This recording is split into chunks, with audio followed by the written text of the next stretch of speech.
Welcome back to Land Matters, the podcast of the Lincoln Institute of Land Policy. I'm your host, Anthony Flint. The summer of 2021, wildfires raging in the western U.S. and Canada, destroying whole towns and sending thick smoke across the continent. Meanwhile, scientists say that as of now, the Amazon rainforest is emitting more carbon than it absorbs, mostly due to fires deliberately set to clear land for beef or soy production. Behind these disturbing events is one simple truth: the critical role of land management, and land conservation in the climate crisis. At the Lincoln Institute, we've been helping to share best practices and innovations in land conservation for decades, first mostly in the U.S. and now globally. It's one of our big 6 strategic goals. And as we celebrate our 75th anniversary, we started as the Lincoln Foundation in 1946. What better time to look at those efforts, how the programs have evolved, and how land conservation today has become such an important part of the fight against climate change. And there's no better person to talk about all this than our guest, Jim Levitt, who has been a leader in this space for many years. He's director of the International Land Conservation Network, which we'll hear about shortly, and author of From Walden to Wall Street, about the changing landscape in conservation finance, which we'll also dive into. He's also a fellow at the Harvard Forest and at HISTED, a nonprofit organization advancing land conservation in New England. Jim Levitt, thank you for joining the conversation at Land Matters. Thank you, Anthony. It's a great pleasure to be here. If we could take a moment to address these truly scary and devastating wildfires before talking about land and forests and wilderness areas more broadly, could you offer some perspective on what's led up to these fires that seem to happen every year and get worse every year, and how in the world they can be contained or managed going forward? Well, obviously, climate change is a very important contributor to the situation. We have record temperatures around the world, from India to Indiana, and we are at a loss to know exactly what to do in all circumstances with unprecedented temperatures in the air. There are a number of techniques that we can use to try to mitigate this problem, but we really have to get our arms around the sources of climate change if we're going to solve this for our children's children. The first mitigation technique that I'd mention would be prescribed burning. It's used by a number of organizations, from the Nature Conservancy to the United States National Park Service, and it's defined by the Park Service as fires that have been ignited to reduce hazardous fuel loads near developed areas, manage landscapes, restore natural woodlands, and for research purposes. Now, prescribed fire is something that's only become common probably in the last half century. It's used from grasslands to forests to a number of places, from Australia to the United States and Canada. It is not a panacea, but it certainly reduces the fuel that might catch fire in very hot temperatures. We can, in addition, restrict building permits and limit public insurance in places that experience a wide range of natural disasters. That includes wildfire, flooding, sea level rise, many of the disasters that are exacerbated by climate change. Those are simple steps that we can take. In addition, we can do our best to collaborate across the boundaries of public, private, and nonprofit lands to try to collaborate in the event of a wildfire or a flood or sea level rise. Often the managers of, say, a national forest might not be in direct communication with the managers of state forests or national parks or private lands, and building the protocols so that they communicate immediately and clearly helps to get fires and floods and so on in control and get people out of harm's way. So that's another step that's very important to take as all of this accelerates over time. Yeah, because like sea level rise, the wildfire doesn't care about international borders or really any kind of borders, right? That's exactly right. We're having continental scale fires in the West now that cross the border between the United States and Canada. They are tremendously difficult in places like Siberia now, where they're having enormous wildfires that are not only burning trees, they are melting permafrost and releasing additional amounts of methane that in turn accelerates climate change. So the whole cycle leads to negative feedback, and that can lead to conditions that are even more dangerous. Okay, let's turn to land conservation and how it's evolved over time, given these pressing challenges today. So, we're going to go back in time a little bit. One of the things the Lincoln Institute is good at doing is forming networks of practitioners and professionals and others. And back in the 80s, a group of people came together who were all working on land conservation in the early days. Could you briefly tell us that story and what it led to? Let me take you one click further back in history to the early 1890s when a young man named Charles Eliot, who was the protege of Frederick Law Olmsted and the son of the president of Harvard, became a landscape architect and advocated for the formation of the world's first land trust, today known as the Trustees of Reservations. And by the 1970s, 1980s, there were land trusts scattered around the east coast of the United States, particularly in the Northeast United States and the West Coast, and just a few in between in places like Iowa. These land trusts practiced acquisition to protect land. That is, they would purchase land and hold it in the public interest for recreation, for wildlife habitat, for a variety of purposes. In the 1970s, the Rockefellers and a guy named Tom Cabot pioneered the discussion with the IRS to allow donations of the development rights on properties that were worthy of conservation to be tax deductible. That is, you would get a tax deduction equal to the value that you gave up when you put a restriction on the development to that land. The IRS ended up approving that transaction and codifying it in the early 1980s, which was a development of great interest to a very sharp lawyer practicing in Boston named Kingsbury Brown. And in 1980 and 1981, Mr. Brown took a sabbatical from his very successful law practice to come to the Harvard Law School and the Lincoln Institute for a fellowship.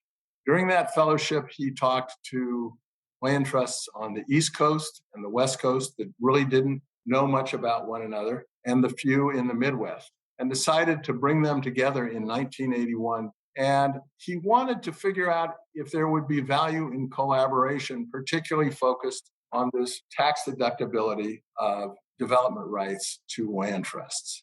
And it turned out that there was a tremendous amount of interest from all the people, from all the land trusts who attended this meeting. And they decided at that meeting, and I believe the quote is, it was almost like lightning striking, to form a national organization, which was first called the Land Trust Exchange, later became the Land Trust Alliance, to share best practices, particularly with regard to conservation easements.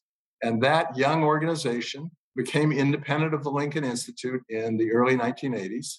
It had a couple of formative years, and then in the later 1980s, it grew under the leadership of a woman named Jean Hocker, who was later a member of the board of directors of the Lincoln Institute, to form the first land trust rally. That is kind of a crossover between a trade show and a religious revival where fans of land conservation would get together and exchange best practices. Well, I want to delve into some of the techniques and some of the legal structures and other changes in the space of land conservation. I know a lot of the early work focused on conservation easements, and I hoped you could tell us how they work and how they're just one tool in the toolbox for both the public and the private sector. Sure. Conservation easements are voluntary restrictions on development. They are something that are part of the bundle of sticks that a landowner has when they take ownership of a piece of land, and they can give away that one stick, that one right, which is the development of buildings, for example, on that land. They're done agreement by agreement, so they're customized to the needs of the land trust or the government agency that's receiving the easement and to the owner who is donating the easement. If they're done correctly with the proper appraisal, they can yield tax deductions. And sometimes at the state level, they yield state tax income credits, which are in some cases tradable. So there are markets in these things that are very important. One of the interesting things about conservation easements is that they have morphed over time in other jurisdictions. For example, the conservation easement that we're familiar with in countries with common law, that is the United States, Great Britain, Australia, Canada, in part in South Africa, are fairly similar to one another because they live within the same structure of law. In nations with civil code, they had to be reinvented because of the relationship of the state to land ownership. They even, in some cases, require constitutional amendments. In places like Chile, where the Lincoln Institute has been of assistance to people trying to understand how to create an analog to the conservation easement in that nation, we have succeeded in doing so. It's called the Derecho Real de Conservación, and it's just beginning to be used in Chile. It's also got a different form in Catalonia, which is part of Spain, in Finland, and now even in China, where there is no private land, but there is land owned by agricultural cooperatives, which can effectively be leased through a conservation agreement by the national government. So conservation easements and covenants and restrictions come in many forms and flavors, and they continue to evolve over time. In addition to easements, there's, of course, plain old procurement of land, which happens with a great variety of funding sources from national governments, from multilateral institutions. There are debt for nature swaps, which also achieve land conservation, sometimes on public land, in some cases on land managed by civil or nonprofit organizations and by private organizations. There are infinite numbers of layer cake structures that are used to add one type of financing onto another to make a deal work in the United States and overseas. So conservation finance is now a very well-developed and interesting field. One of those layers, as I understand it, is that land and conserved land has this quantifiable environmental benefit, does it not? So that it's actually almost like a commodity in terms of the environmental benefit that it provides to the planet. Can you talk about that briefly? Right. One of the ways that people finance conservation and restoration of land are through various types of so-called banks, conservation banks, credit banks, so on and so forth, where the owners of the property can prove to the regulatory authorities that they are providing certified biodiversity habitat that is stable and that's going to be used over a certain number of years. And so they can sell those conservation credits into a market to somebody who is in need of them, like an industrial client or a housing developer. There are now carbon credits that you're familiar with, which are really very similar to those conservation credits, where you can store credits on one piece of land by growing forests in a advantageous way, or by refusing to cut down trees, or by protecting mangrove, or by managing grasslands in the right way, that can be sold from the party producing those credits to a party in need of those credits. So we're finding more and more ways to monetize the natural values that we find on the land. Well, we talked about Kingsbury Brown and the Land Trust Alliance, and you mentioned the International Land Conservation Network, which you co-founded in 2014.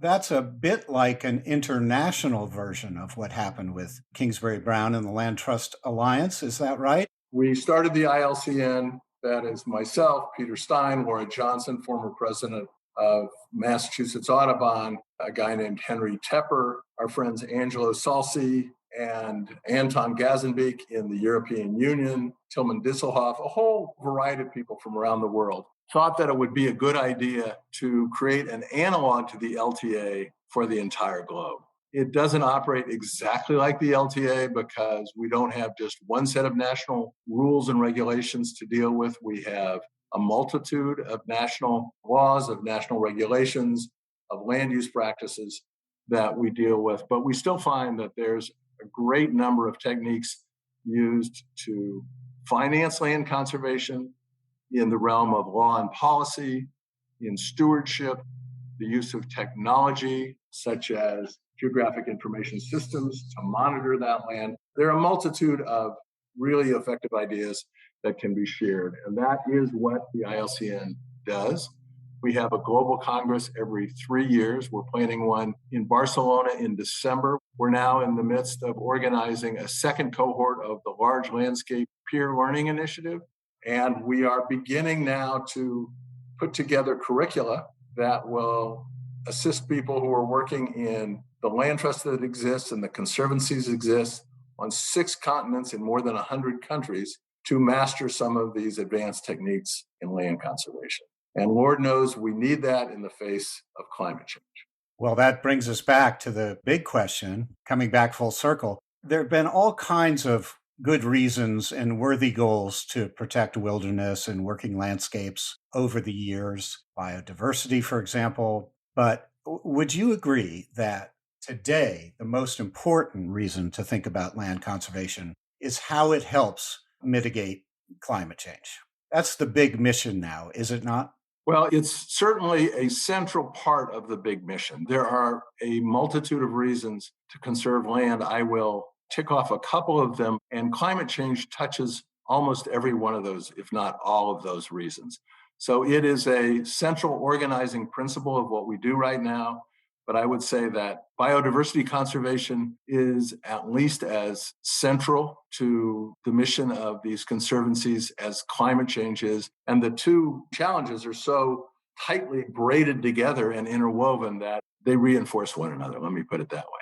So the purposes for land conservation, for civic sector land conservation, like that done by the members of the Land Trust Alliance and the ILCN, include the following: biodiversity conservation, carbon sequestration, that is to pull carbon out of the air in the advent of climate change, collaborative land management across jurisdictional boundaries, particularly important in the context of increasing natural disasters, stormwater management and heat island mitigation right in the middle of urban centers like Baltimore and Cleveland and Shenzhen in China and Beijing. It's really a global problem. The floods in Europe that happened this summer are tightly connected to climate change, and people all over the world are searching for answers that come from every sector, from the public sector, from the private sector, from the NGO sector, from the academic sector, and very importantly, right now,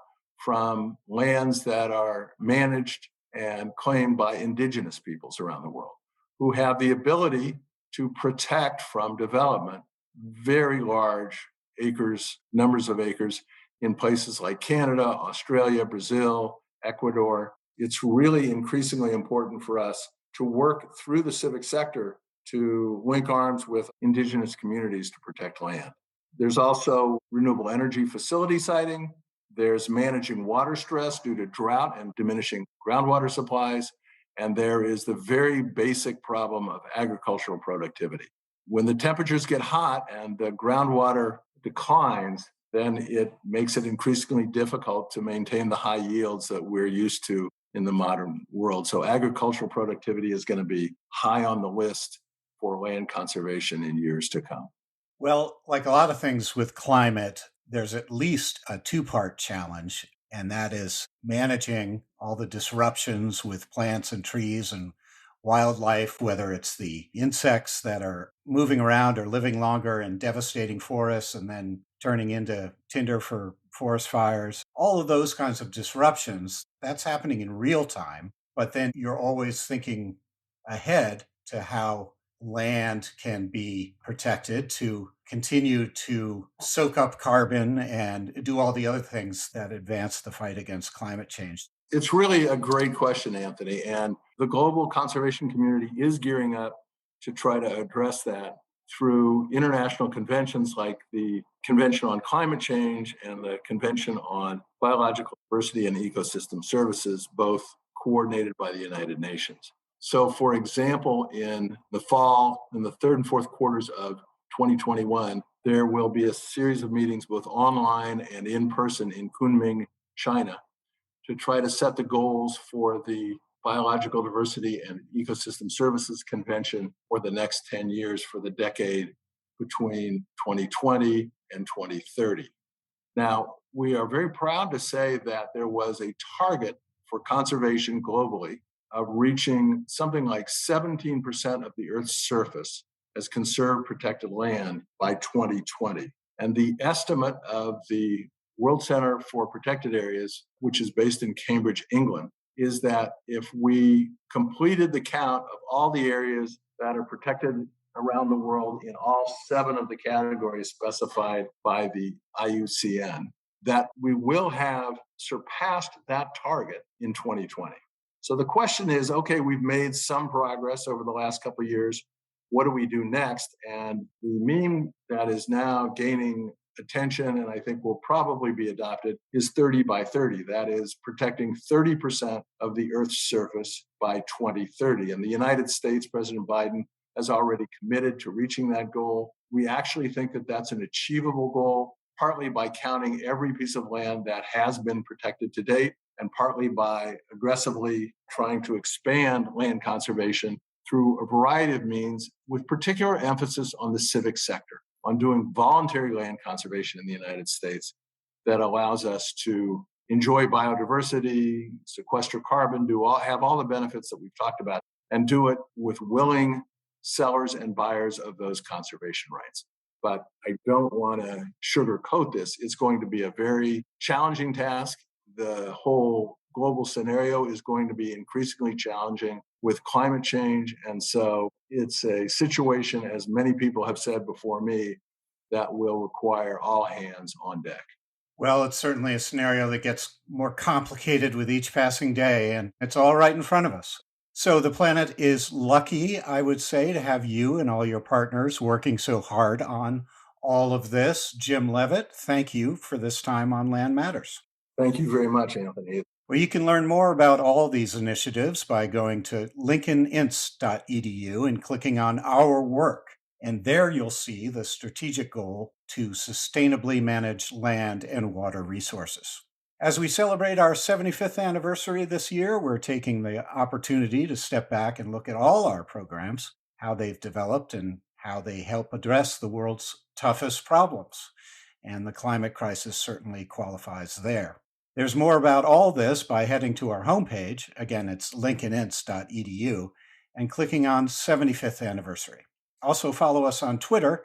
The handle is @LandPolicy. And that'll do it for this episode of the Land Matters podcast. I'm your host, Anthony Flint. I hope you'll rate, review, subscribe, and recommend the show to anyone interested in land, climate, and land conservation and all the issues we talked about on this show. Until next time, thanks for listening.